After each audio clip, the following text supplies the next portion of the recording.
encender de alguna forma. Está.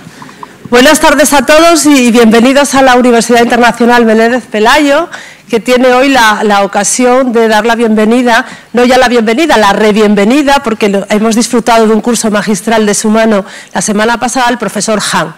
Soy Matilde Carlón, la vicerrectora de Relaciones Institucionales y Programación de Actividades, y hablo en este momento en mi propio nombre y en el del rector, que no nos puede acompañar en estos días, cosa que lamenta, y les manda un saludo. Como digo, haber tenido la oportunidad de disfrutar del curso magistral del profesor Han la semana pasada ha sido extraordinario para los muchos alumnos que se matricularon, pero para nosotros era muy importante dar la oportunidad de que un foro abierto pudiera disfrutar de sus reflexiones, y es para nosotros una extraordinaria satisfacción ver tan nutrido este Paraninfo, que acoge actividades tan interesantes, entre ellas esta de hoy, en la que ya no me toca a mí restar tiempo, sino darle la bienvenida al doctor Han, que nos acompaña, como digo, esta tarde. Cuando quiera, doctor Han, por favor.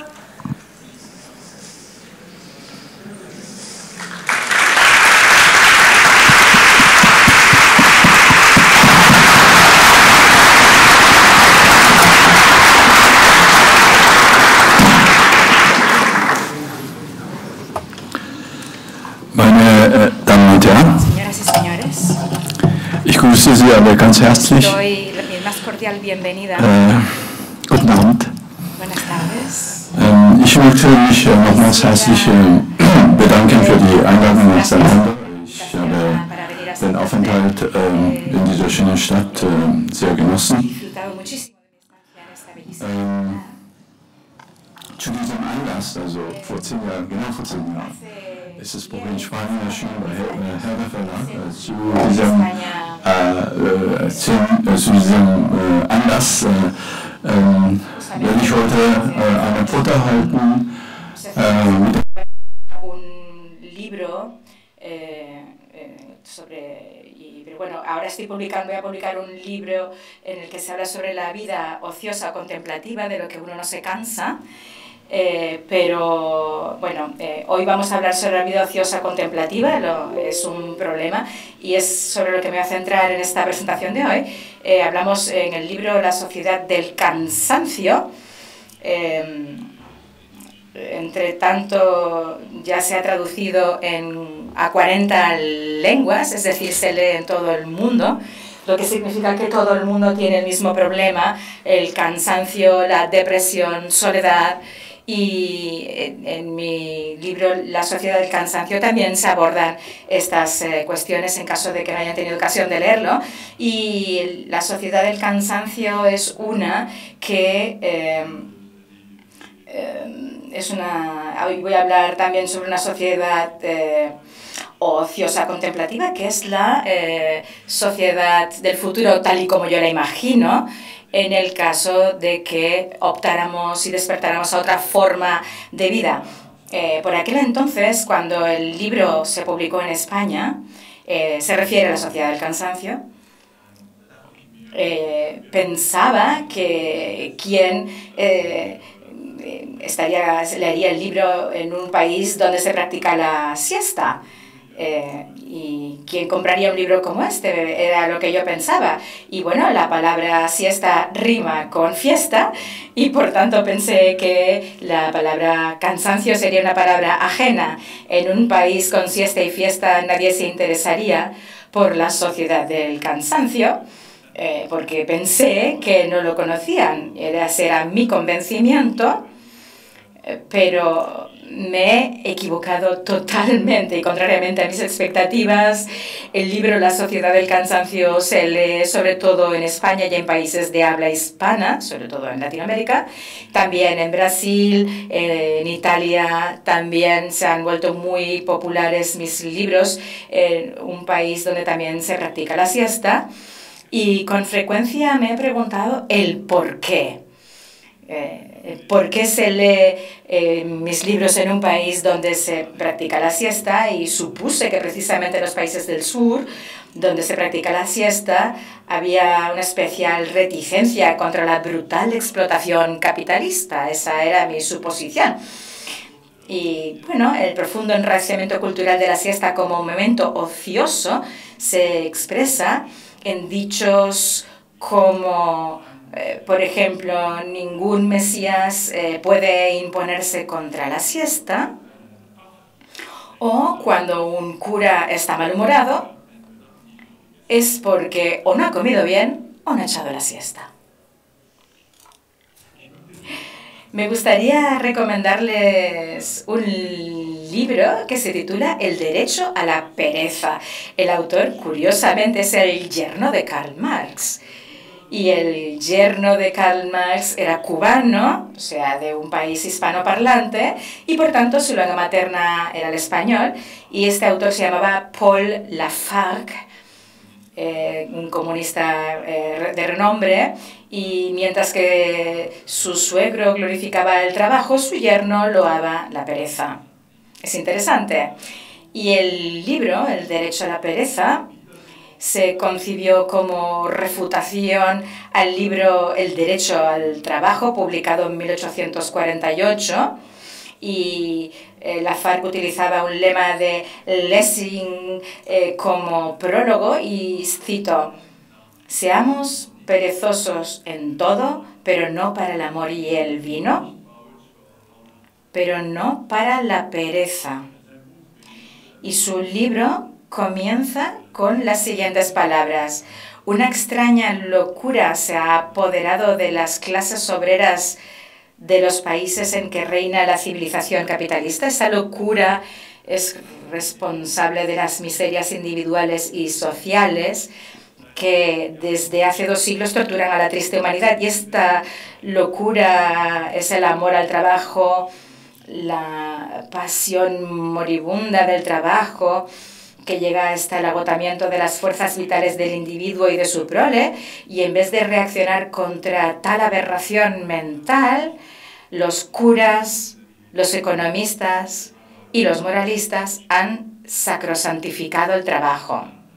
Es interesante, muy interesante, que Lafargue procure el mayor elogio hacia los españoles y España, y vuelvo a citar a Lafargue: «Cuando en nuestra civilizada Europa se quiere encontrar un rastro de la belleza nativa o originaria del hombre, es preciso ir a buscarlo en las naciones donde los prejuicios económicos no se han desarraigado aún no se haya desarraigado aún el odio al trabajo».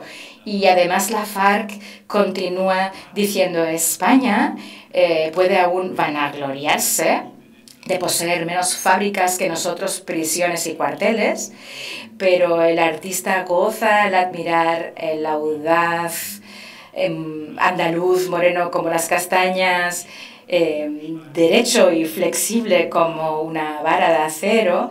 Y para el español, en quien el animal originario no está atrofiado, el trabajo es la peor forma de la esclavitud, y al igual que los griegos de la gran época, que no tenían más que desprecio por el trabajo, porque solamente a los esclavos les estaba permitido trabajar, y el hombre libre no conocía más que los ejercicios corporales y los juegos de la inteligencia. Y los filósofos de la antigüedad enseñaban el desprecio al trabajo, esta degradación del hombre libre. Los poetas cantaban a la pereza, ese regalo de los dioses.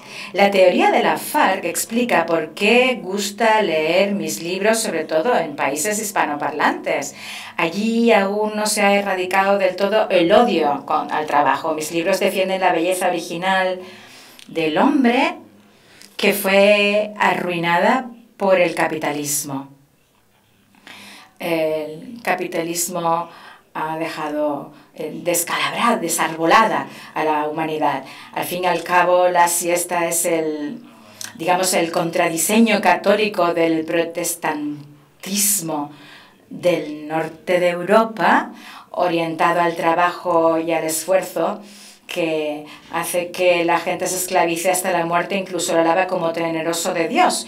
Y el capitalismo tiene sus raíces en el protestantismo, como en los países escandinavos, como Finlandia, Noruega o Dinamarca, pues mis libros es comprensible que capten poca atención, y la FARC afirmaría que en esos países protestantes estaban poblados por zombies laborales. A los zombies protestantes del trabajo no les interesaría, desde luego, la sociedad del cansancio, que sostiene que hoy nos explotamos apasionadamente en la creencia de que de esta forma nos realizamos.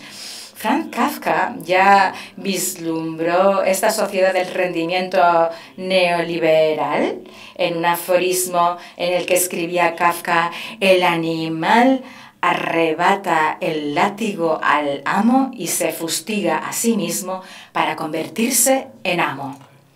El animal imagina que se libera azotándose a sí mismo. Nosotros mismos hemos sucumbido a esta fatal ilusión. Nos explotamos voluntaria y apasionadamente con la ilusión, nos explotamos con la ilusión de realizarnos a nosotros mismos. Al igual que el animal le arrebata el látigo al amo y se fustiga a sí mismo. Pero en este caso la presión destructiva no la ejerce el otro, un dominio, sino yo mismo. Es decir, me exploto apasionadamente creyendo que soy libre. No voy a hablar más sobre amos que me fustigan, sino que hablo de que nos explotamos a nosotros mismos y vivimos en esa ilusión. Yo me exploto a mí mismo y, por tanto, soy amo y patrón al mismo tiempo. Esta es la constelación que nos enferma a todos. Y esta es precisamente la habilidad que tiene el neoliberalismo, en el que no explotamos al otro, sino que nos fustigamos a nosotros mismos en la creencia de que somos libres y nos realizamos. En el caso de Karl Lafargue, llega a un país, elevaría a España en un país de la ociosidad. En un artículo sobre la siesta española leí lo siguiente, voy a hacer una cita: el hecho de que la gente en España parezca a menudo más divertida, comunicativa, se ría más, sea más tolerante y viva más tiempo que en la mayoría de los demás países, especialmente del norte, no solamente se debe al clima y al vino, sino a la fuerza adicional que sacan de la siesta. Y hay mayor serenidad y, bueno, la palabra ojalá es la palabra que se adecua más al respecto. Yo no hablo español, por ello no sé si el autor especula en torno a la palabra española ojalá es lo correcto. Pero sus observaciones especulativas sobre la palabra ojalá son muy graciosas, y voy a citar: ojalá es el principio emocional de todo lo que se puede desear y esperar, con el rechazo simultáneo del sujeto hablante a participar activamente en la realización de estos deseos, o incluso a considerar posible ejercer algún tipo de influencia en esta realización. Es decir, ojalá expresa el estado de sorpresa ante un acontecimiento, la esperanza de que se produzca un acontecimiento cuya ocurrencia es imposible incluso para los estándares celestes. Suspirando un ojalá, el español expresa lo sucedido, el anhelo en una mezcla de voluptuosidad mediterránea y melancolía en la determinación de un destino trascendente que elude mi voluntad. Ojalá es un imperativo, pero no es una llamada a la acción ni una simple exclamación. Y desde luego no es el imperativo categórico según Emmanuel Kant, sino su opuesto de carácter liberal, es, por así decirlo, es el imperativo ibérico, ojalá, imperativo sin exigencia, deseo sin acción. Sí, los españoles refutan a Kant con una sola palabra, ojalá. Y vayamos al grano, es el término filosófico dentro del vocabulario español. Y es la lengua vernácula que reduce en una palabra lo que a Cervantes le costó redactar en 2 volúmenes de El Quijote. Yo no puedo valorar si lo que aquí se dice sobre Ojalá de forma especulativa es realmente así. Pero incluso aunque no fuera verdad, a fin de cuentas da igual.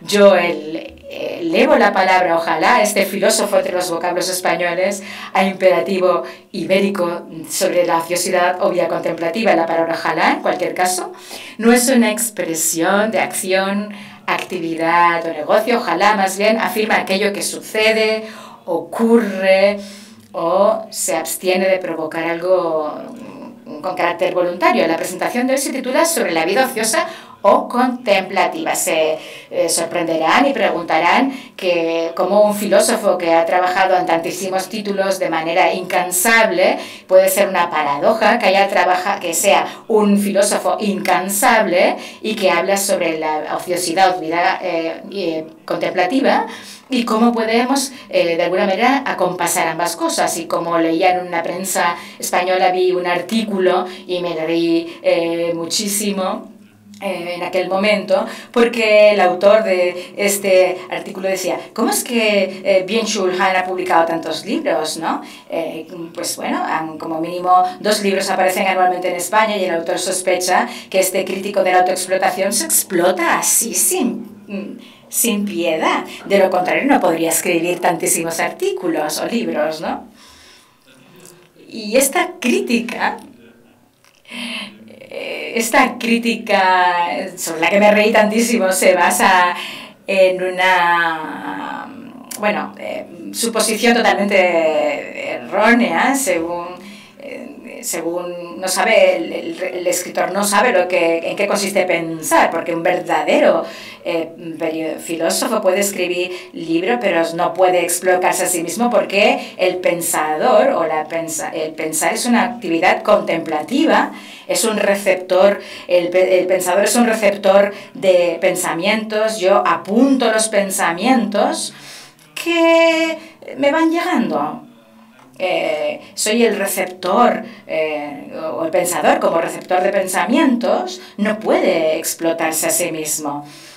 Yo solamente apunto los pensamientos que me van llegando, porque los pensadores me llegan, me producen alegría, los apunto con agradecimiento. Y el famoso libro del monje Shida Kinkenko, lo que son empieza con las siguientes palabras: cuando estoy solo, me paso todo el día delante de un escritorio y escribo todo aquello que se me ocurre, y en esos momentos siempre me siento en una situación de placer. Y este monje que escribe dice que esta actividad de la escritura es como si fuera una vida contemplativa o de ociosidad. Si quieren saberlo un poco mejor, soy una persona bastante perezosa, no me gusta viajar. El hecho de que esté aquí es una excepción absoluta, y a lo mejor viajo 1 o 2 veces al año. No me gusta dejarme a mi vivienda, y la mayor parte del tiempo pues observo flores. Me encanta ver cómo los capullos de las flores se van haciendo cada vez más grandes hasta que se abren, y esto me gusta mucho en las peonías. Y bueno, es algo que me encanta ver cómo se van abriendo las peonías, ¿no? Porque bueno, yo tengo un smartphone, pero lo uso principalmente porque tengo una aplicación que me ayuda a identificar las flores. Me quedo con Rousseau, que una vez dijo que en la vejez dejaría de escribir y se limitaría a observar las flores. Y la mayor parte del tiempo me gusta mirar al cielo. Espero, ojalá, que de vez en cuando me llegue algún pensamiento. Y bueno, un par de pensamientos son suficientes, los apunto, y al cabo de 1 año, pues se convierte en un ensayo, y si recibo más pensamientos, pues pueden salir 2 ensayos. Así que no necesito explotarme, no existe ningún tipo de peonía que se pueda explotar, por eso las peonías son tan bellas y si se explotaran serían feas. Así que la ociosidad las hace bellas. Es decir, pensar no es trabajar. Por eso, si yo quisiera, no me podría explotar, sino agradecer que me llegan los pensamientos y los agradezco. Y cuando se practica el pensamiento como forma de agradecimiento, uno no se puede explotar. El pensar no se puede obtener a través del trabajo, sino hay que esperar de que ojalá ellos lleguen por sí solos. Ojalá. Y bueno, actualmente el Partido Comunista Chino está intentando afrontar un movimiento que le produce muchos quebraderos de cabeza que se llama Tangping, que significa tumbarme horizontalmente, porque como saben, en China apenas se pueden realizar protestas políticas y en el movimiento Tangping parece estar desarrollándose como forma de protesta muy fina y no es que publicite a bombo y platillo una misiva política. Tampoco ejerce una crítica directa al Partido Comunista. No pretende acabar con la dirección comunista, sino que se tumban en el suelo y en silencio lo que quieren es renunciar al trabajo, la producción y al comunismo. Es un horror para la dirección comunista que idealiza la cultura del 996, es decir, 6 días se trabaja a la semana, de las 9 de la mañana a las 9 de la noche. Y en contra de esta cultura 996 o 996 Tangping aspira a una cultura subvertida 007, es decir, ningún trabajo durante los 7 días de la semana. Y Tangping está poniendo muy nerviosa la dirección comunista y la palabra Tangping se está borrando de las redes de internet y los debates que se producen en las redes sociales están prohibidas y además aquellas camisetas con la impresión túmbate en el suelo o Tangping se retiran del mercado y además he oído que mi libro La sociedad del cansancio, que se ha traducido al chino, ha sido un bestseller en China y se hace una crítica radical a la sociedad del rendimiento.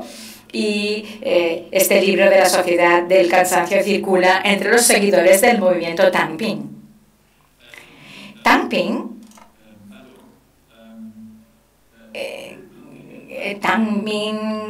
no sabemos si funcionaría en Berlín, Nueva York o en Madrid como forma de protesta, pues no lo creo, porque China es el único país, quien inventó el movimiento Tangping fue un trabajador de una fábrica china, no era ningún especialista, era un obrero de una fábrica, no era nadie que trabajara en una sala creativa, sino un trabajador de fábrica. Y China no es como América o Europa, sino que sigue siendo una sociedad disciplinaria, represiva, y solo en un régimen disciplinario, represivo, la inacción funciona como forma de rechazo. Y el Bartleby chino, es decir, el hombre que Melville describía en su libro, ¿no? Donde volvemos otra vez que Luo Huazhong, que es el Bartleby chino, no trabaja en una economía creativa, es un trabajador, un peón de fábrica que no se explota apasionadamente a sí mismo, sino que es explotado por terceros, es decir, que en este caso la ociosidad se practica como rechazo, pero hoy que voy a hablar sobre la ociosidad, que no puede ser una forma de rechazo, sino un patrimonio especial de la humanidad. Y en el caso de Tangping, o un movimiento de preferiría no hacerlo, tal como decía Bartleby, el personaje de Herman Melville, y este tipo de rechazo no funcionaría en algún tipo de sociedad disciplinaria. Estamos hablando de una sociedad que tiene una forma smart o inteligente de hacer las cosas, es decir, porque el poder se puede expresar como represión, donde se presiona la libertad, donde hay un poder disciplinario que lo que hace es aterrorizar a la gente, prohibiendo absolutamente todo a la gente. Esencialmente es más eficiente un sistema en el que la gente se explote a sí mismo de forma libre, ¿no? En los regímenes neoliberales tenemos un smartphone que explota lo que es la libertad en vez de reprimirla, de manera que optimiza, actualiza en vez de evitarla, porque tenemos un poder smart que Bartleby busca, que es mucho más eficiente que un poder represivo que ordena, amenaza, y en este caso hablamos sobre un poder que en vez de darnos órdenes y obligarnos, pues no se opone en contra de la voluntad de los sometidos, sino que dirige su voluntad a su favor, porque se basa en la auto-optimización, la auto-explotación voluntaria, se esfuerza por evocar emociones positivas y explotarlas, y en lugar de oponerse al sujeto subyugado y romper su voluntad, lo acomoda. Es decir, no nos impone el silencio, más bien nos invita y anima permanentemente a compartir nuestras opiniones, nuestras preferencias, necesidades, deseos, a comunicarnos, a narrar nuestras vidas, y se hace invisible dándose o expresándose como libertad. Y el sujeto subyugado ni siquiera es consciente de su subyugación. Se imagina que es libre. Y el capitalismo se completa en el capitalismo del me gusta. Nos sometemos al contexto de dominación mientras consumimos y comunicamos, incluso mientras botamos los botones del me gusta. Y este capitalismo del me gusta no tiene que temer a ninguna resistencia, ninguna revolución. No tenemos ningún tipo de... ya no tenemos prisiones. Bueno, sí tenemos prisiones, ¿no? Pero no hablamos, en estas sociedades disciplinares había muchísimas más prisiones que en la actualidad. Hablamos de que las mazmorras y los hospitales podían llegar a ser una forma de prisión de la manera en que estaban organizados, por lo menos como panóptico. Y en el caso del smartphone tenemos la sensación de ser libres, de no estar en una cárcel, y no sabemos y ignoramos que el propio smartphone, hablamos de que es una cárcel digital en sí misma. Pero nos sentimos completamente libres con el smartphone. Pero el smartphone también es como si fuera un recinto de trabajo móvil, y el smartphone hablamos sobre, nos explotamos de manera libre, y el me gusta no deja de ser como un amén digital del dominio digital. El libro...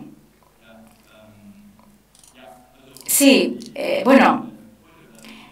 hoy voy a hablar sobre la ociosidad como forma brillante de la vida concebida como si fuera, es decir, no se niega la actividad, sino que digo que es una especie de capacidad que tiene su propia lógica, su propio idioma, su propia temporalidad, su propia arquitectura, su propio esplendor, incluso su magia propia. Se trata de una intensidad que nuestra sociedad de la actividad y rendimiento no puede ni percibir ni reconocer. Y así no tenemos acceso a la riqueza y al reino de la ociosidad.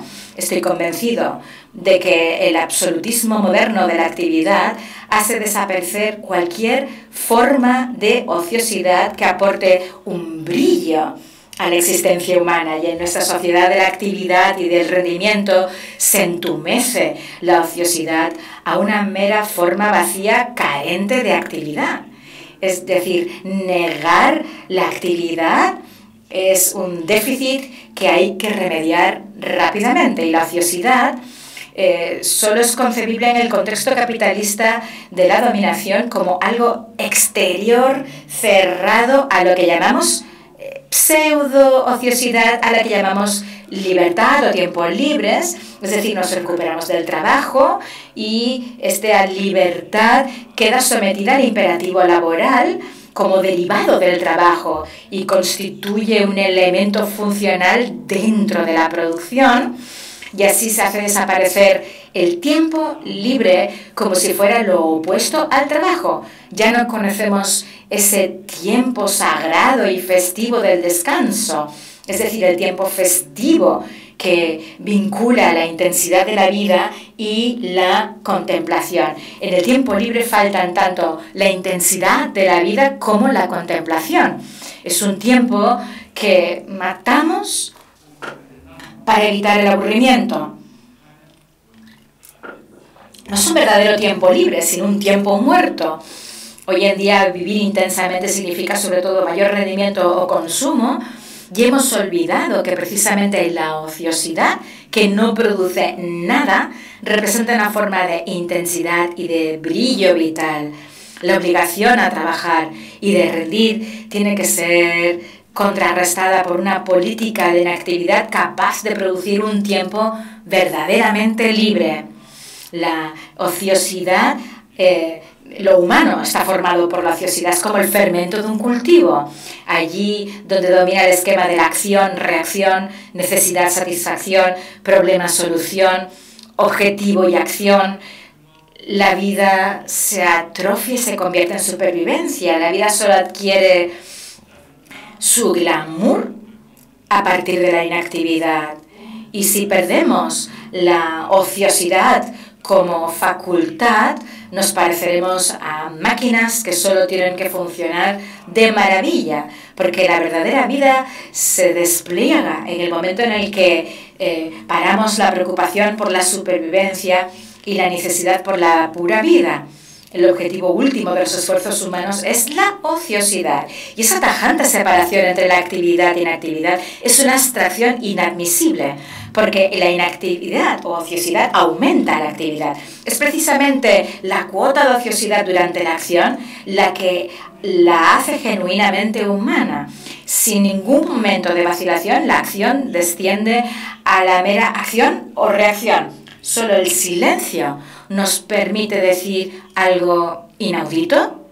La obligación a comunicarnos, por el contrario, lleva a que reproduzcamos lo mismo, al conformismo.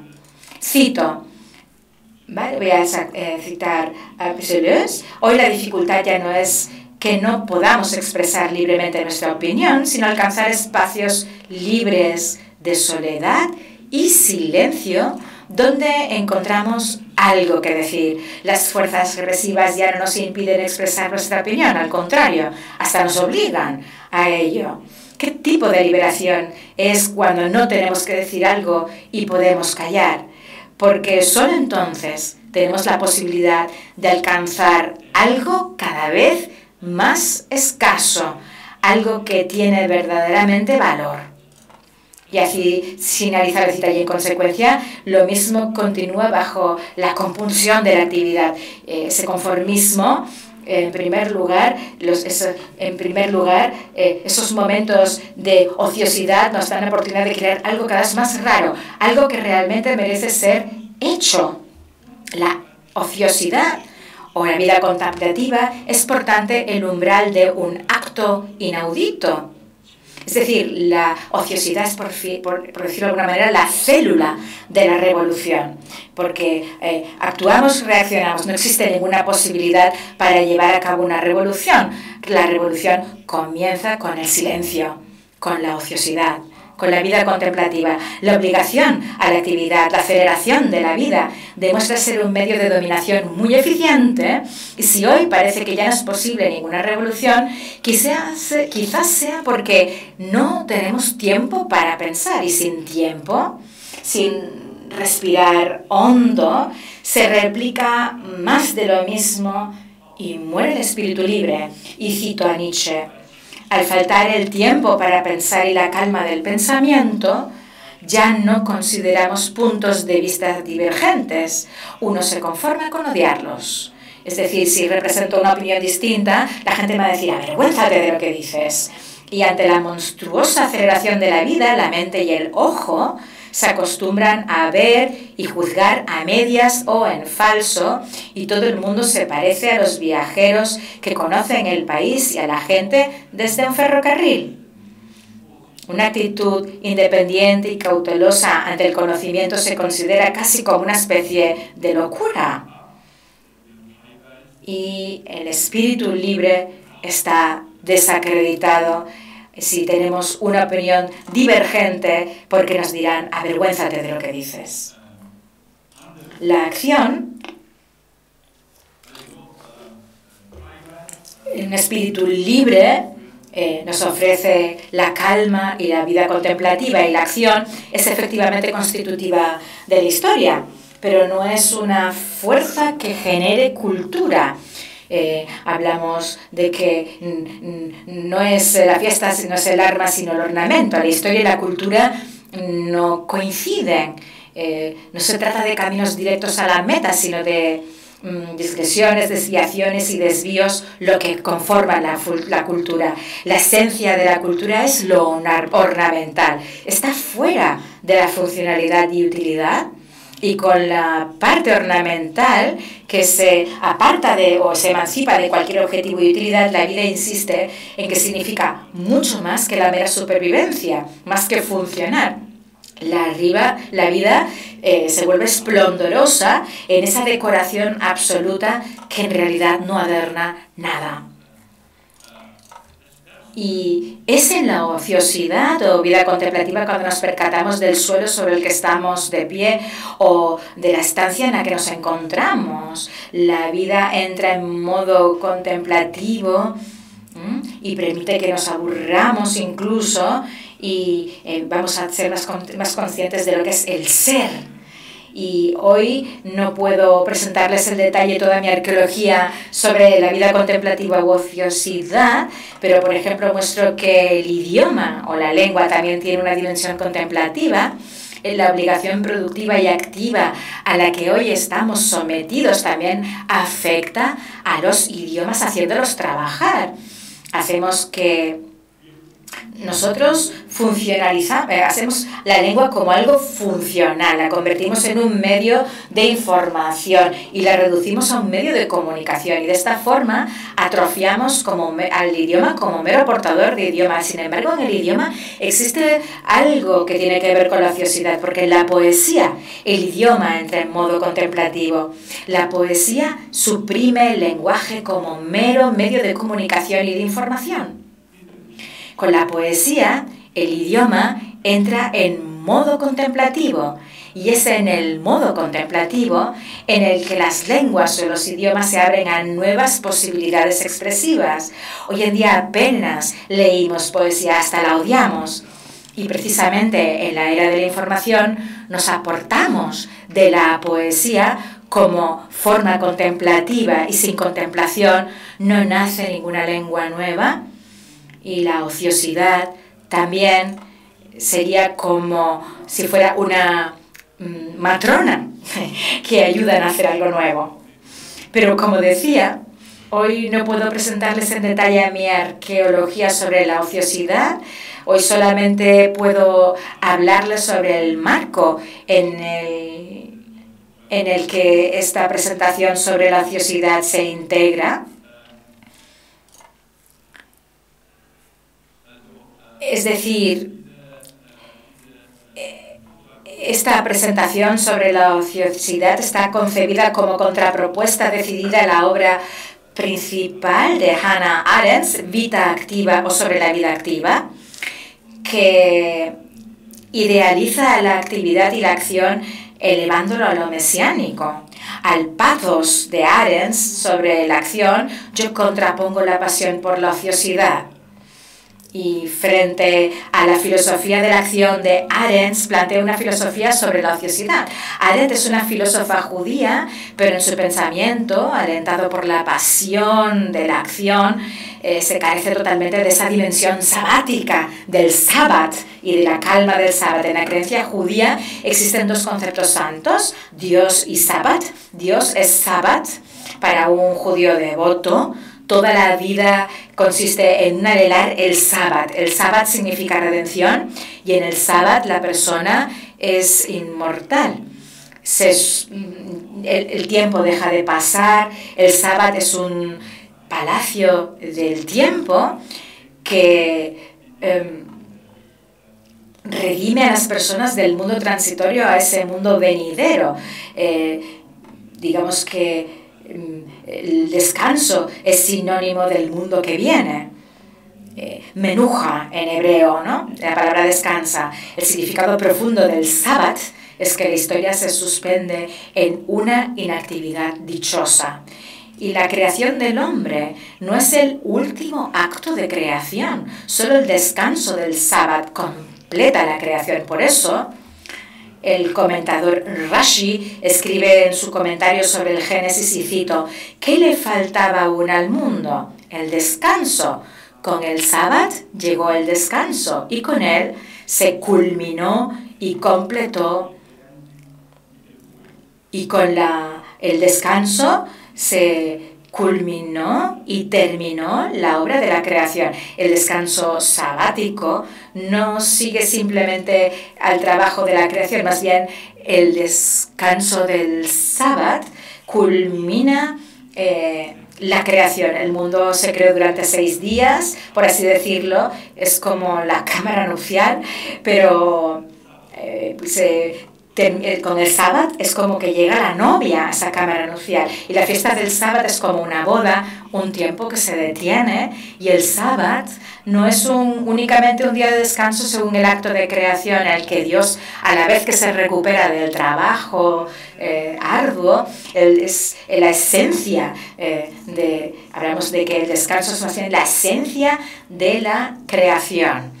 Repito, el descanso es más bien la esencia de la creación en sí. Si estamos inquietos y seguimos nada más que trabajando, nos falta la esencia de esa creación, lo divino de la vida. Solo el sábado confiere a la creación una consagración divina, porque lo divino es el descanso, la ociosidad. Y sin la ociosidad, el hombre pierde el aspecto divino de la vida. Una palabra de John Adams, a quien Arendt veneraba y que cita en su ensayo Revolución y Libertad, y expresa inequívocamente la mentalidad de Arendt. Vendríamos a decir que, y cito a Arendt, estas palabras que tanto le gustan a Arendt, en la acción y no en el descanso es donde nos sentimos bien. Y termina la cita. Y en mi nuevo libro contrapongo ese espíritu de acción al espíritu de la vida contemplativa. Y contrariamente al convencimiento de Arendt, estoy convencido de que el futuro de la humanidad no va a estar dominado por el poder de la actividad, sino por el renacer de esa vida contemplativa, una especie de patrimonio. Y la vida activa de Hannah Arendt, que tanto loa, hoy en día hablamos sobre la hiperactividad y finaliza en un burnout o fatiga crónica, sino también de todo el planeta si no frenamos este tipo de vida activa y la convertimos en contemplación. No estoy de acuerdo con lo que expone Hannah Arendt y su definición sobre la natalidad, porque ella vincula la natalidad con un pathos o patos de la acción, con una especie de imperativo de acción, con este imperativo de la acción, nacer significa una determinación para actuar, y esta idea de la natalidad que Arendt equipara con la libertad es la esencia de la filosofía de Hannah Arendt, pero yo quisiera cuestionarlo.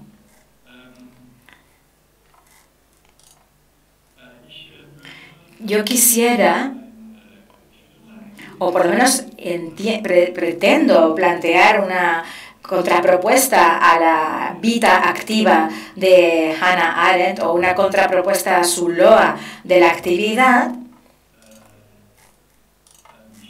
Y en el caso de la natalidad de Hannah Arendt, el venir al mundo lo definiría como algo distinto a como lo define ella. Yo lo cuestionaría, sino diría que ¿para qué hemos venido al mundo? Y el filósofo griego Anaxágoras responde: para mirar. Eis teorían. El ser humano no nace, como opina Arendt, para la acción, sino que ha nacido para mirar.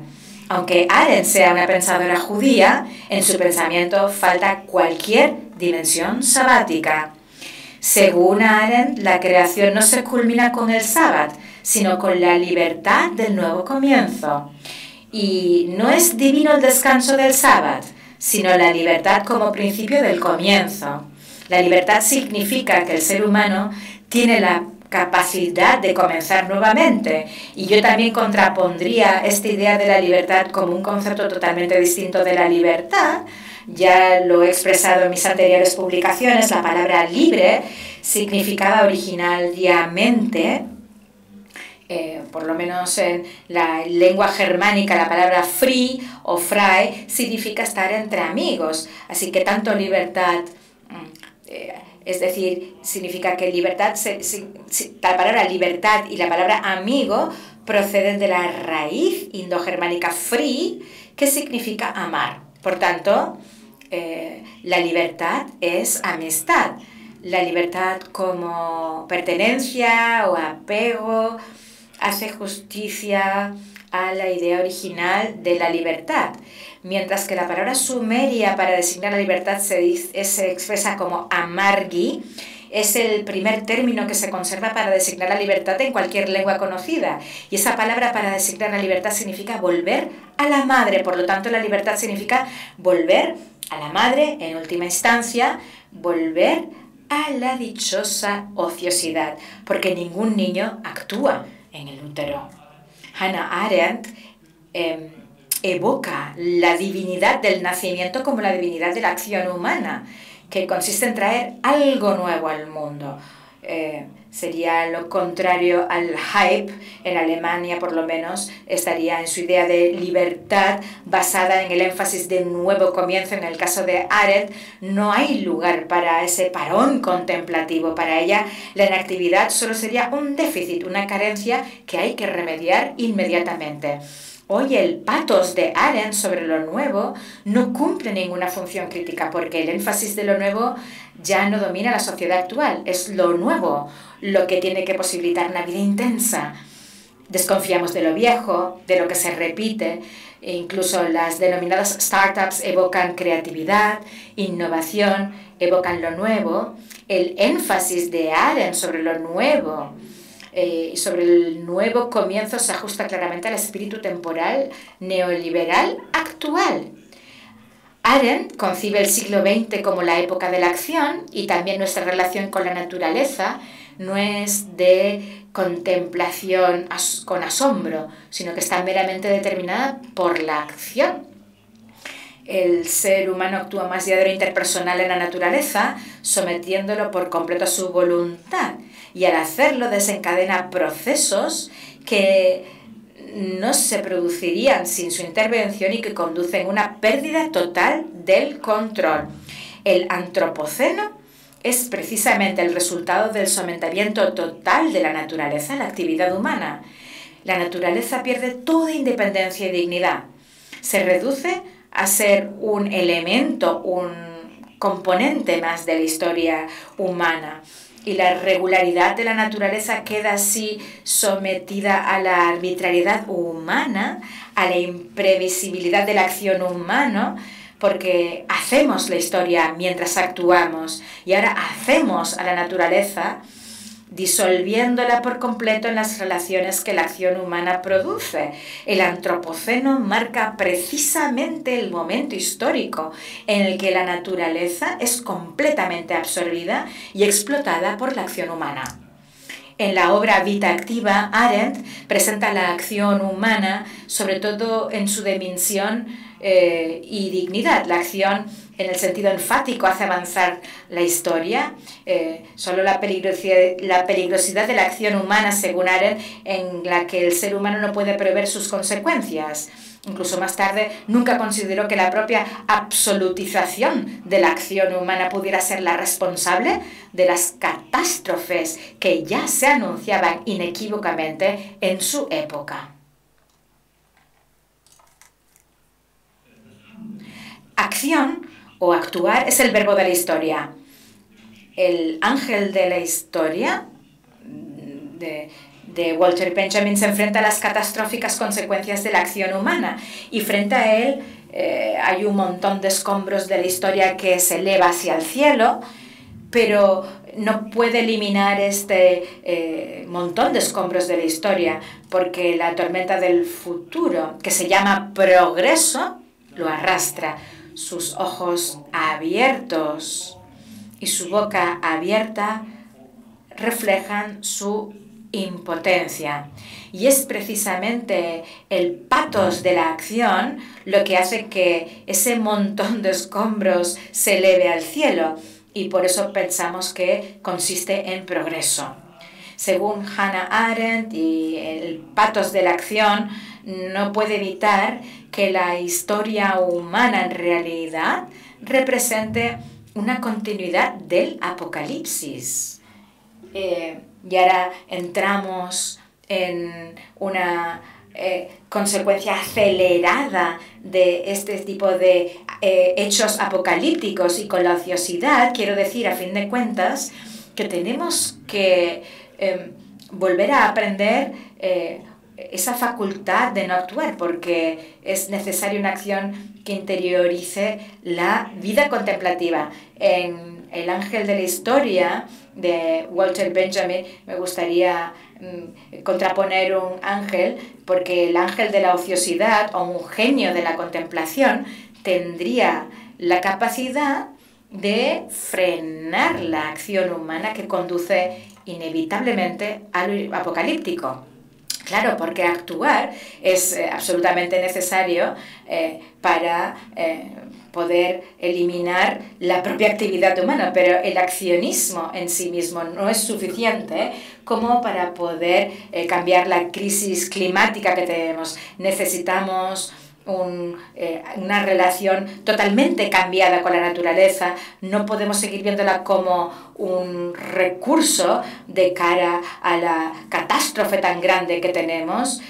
No basta con que sigamos utilizando los recursos, nos hace falta algo mucho más, otro tipo de acción completamente diferente, y se tiene que ampliar a la contemplación. Y es necesario el poder hacer una reflexión sobre lo que es la vida activa, y la vida activa debería de incluir la vida contemplativa.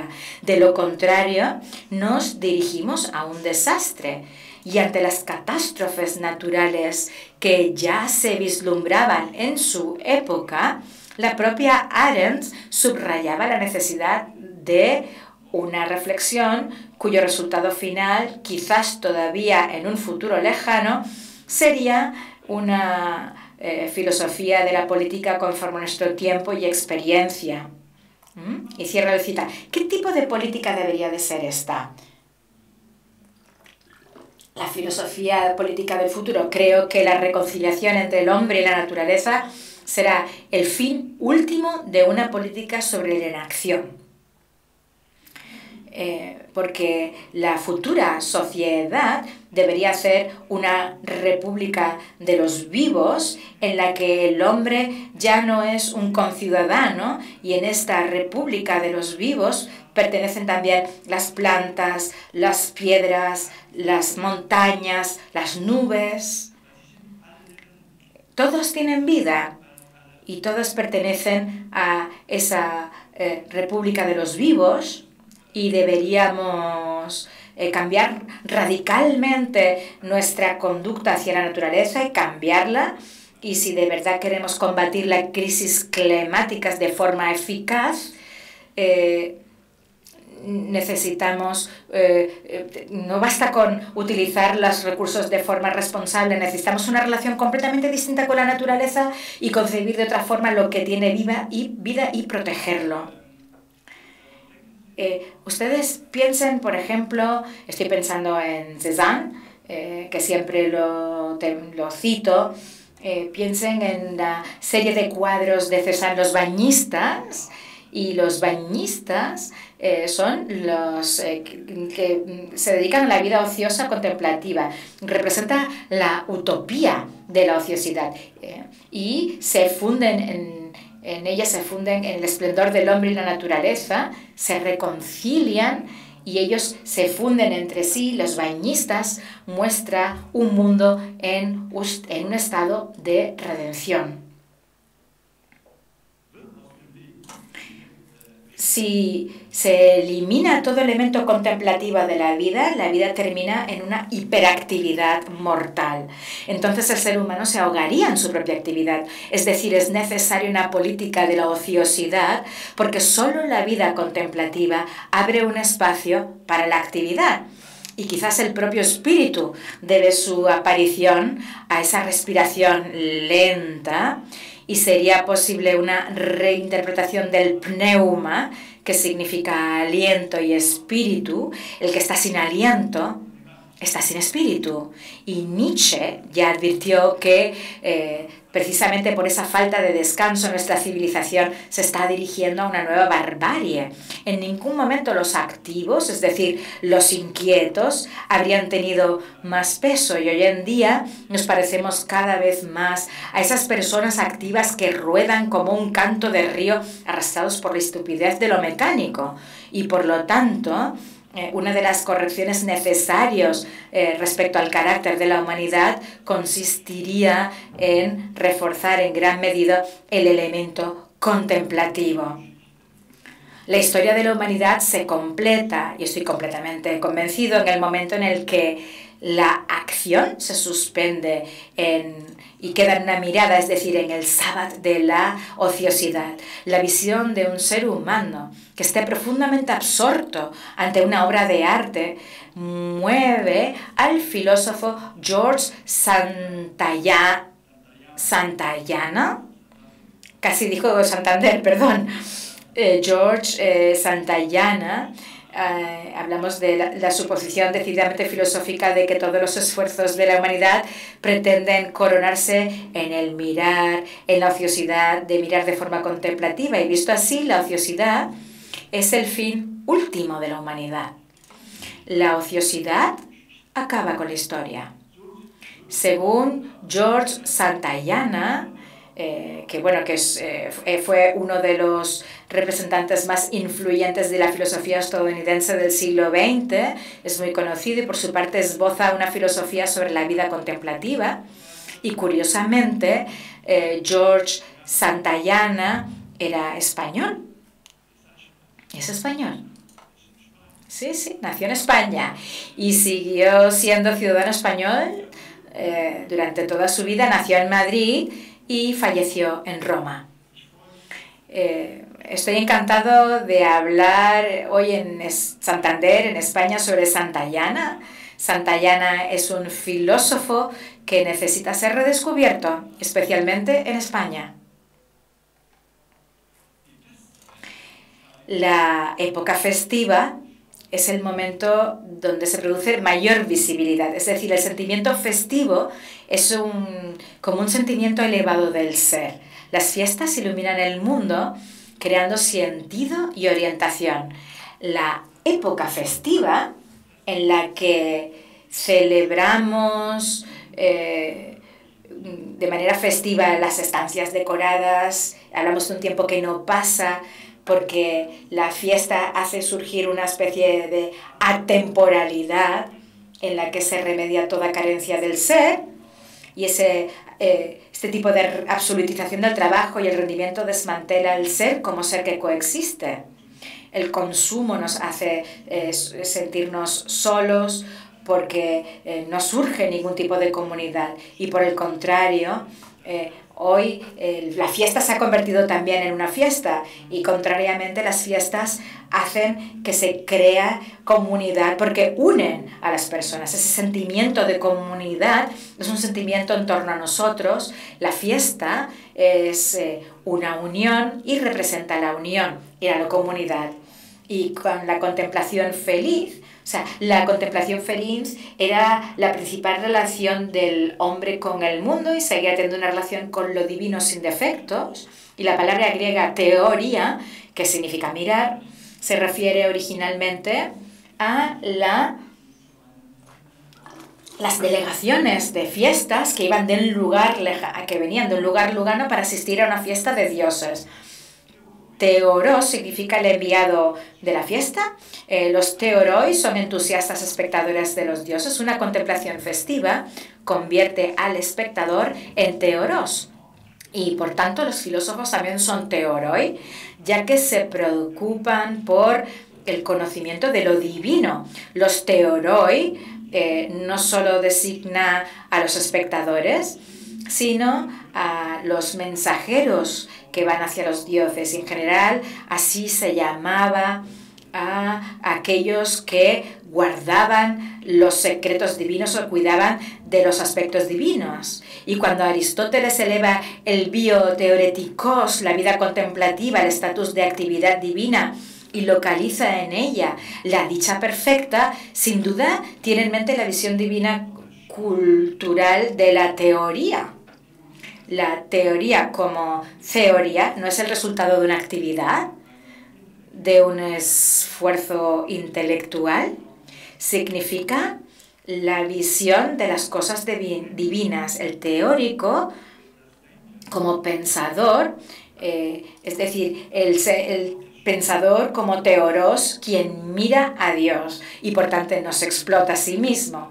Y no deberíamos olvidar esta dimensión contemplativa del pensamiento, y visto así, ningún pensador puede explotarse a sí mismo, y eso es también lo que yo entiendo de mí mismo, porque yo me veo a mí mismo como un teoros o teórico, y esta es la velocidad del filósofo. Y voy a ir concluyendo. En su libro La comunidad que viene, el filósofo italiano Giorgio Agamben menciona una parábola sobre la llegada del reino del Mesías que, según se dice, Walter Benjamin le contó una noche a Ernst Bloch, el filósofo alemán. Y bueno, Ernst Bloch cuenta así la parábola del reino venidero, y vuelvo a citar: otro rabino, un auténtico cabalista, dijo una vez que para reconstruir el reino de la paz no habrá que destruirlo todo para que aflore un nuevo mundo, sino que bastará con mover un poco cada taza, arbusto, piedra y así todas las cosas. Porque como esta pequeñez es tan difícil y su medida es tan difícil de encontrar, y en lo que toca al mundo de los hombres no lo podrán realizar, sino que habrá que esperar a que llegue el Mesías. Y cierra la cita. La versión de Walter Benjamin es, y cito: hay un dicho entre los Yasidim sobre el mundo venidero que dice que todo estará dispuesto tal y como lo tenemos ahora. Es decir, nuestra habitación, tal como está, será exactamente igual en el mundo venidero. Donde duerme nuestro hijo ahora, así dormirá en el mundo venidero. Lo que llevamos sobre nuestro cuerpo, también lo llevaremos en el nuevo mundo. Todo será como aquí, solo que un poco diferente. Es algo que tiene algo de misterio, ¿no? Porque hablamos de la llegada de un Mesías, pero este mundo redimido es ligeramente diferente al mundo en el que vivimos. Entonces, en el mundo venidero, si todo es no totalmente nuevo, pues Santander seguirá existiendo, no será destruido y no vendrá nada nuevo. No se añadirá nada, las personas y las cosas serán las mismas, los gatos, el perro, el árbol, el niño. Del nuevo mundo será exactamente igual, solo que se comportará de una forma ligeramente distinta. El Mesías que vendrá a instaurar el reino de la paz no será ciertamente el Mesías del que se habla en el refrán alemán que dice: no hay Mesías capaz de enfrentarse a la siesta. Así que el Mesías venidero no será el Mesías de la actividad, ni siquiera el Mesías de la acción que se pondrá decididamente a echar la siesta. Esperemos, ojalá, que el Mesías de la paz sea un Mesías muy distinto. Se le llamará Mesías de la ociosidad, el Mesías de la contemplación, quien al inaugurar la sociedad venidera, el día de su llegada se encargará de que las personas y las cosas caigan en una profunda y dichosa siesta. Y tras esta larga siesta, despertaremos en una nueva forma de vida completamente diferente, en la que la ociosidad será el esplendor de la existencia humana. Gracias por la atención prestada.